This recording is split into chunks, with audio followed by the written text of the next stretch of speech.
এখানকার প্রতীক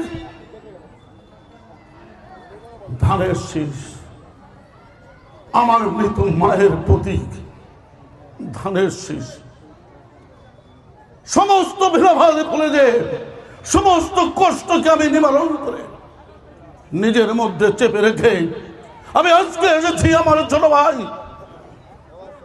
ওই জিয়াউর রহমানের প্রতীক যাকে দেওয়া হয়েছে, তারেক রহমান যাকে যোগ্য মনে করেছেন, আমি তার পক্ষে আপনাদের কাছ থেকে প্রচার করতে এসেছি। আপনাদের কাছে আমি অনুরোধ করব, আপনারা বসে থাকবেন না। তারেক রহমান বারবার বলেছেন নির্বাচন এবার সহজ নয়।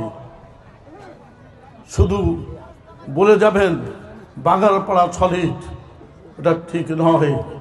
নুরুজ্জামানকে যদি পাস করাতে চান, বাড়ি বাড়ি আপনাদেরকে যেতে হবে, পরিশ্রম করতে হবে।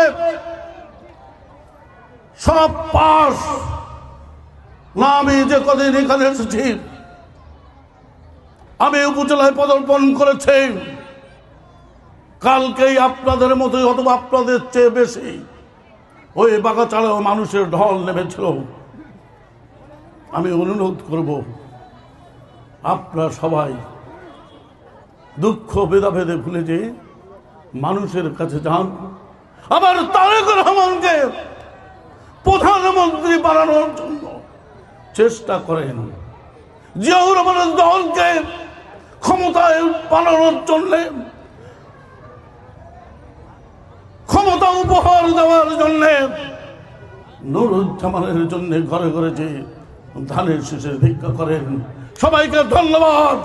খুদা হাফেজ। বাংলাদেশ জিন্দাবাদ।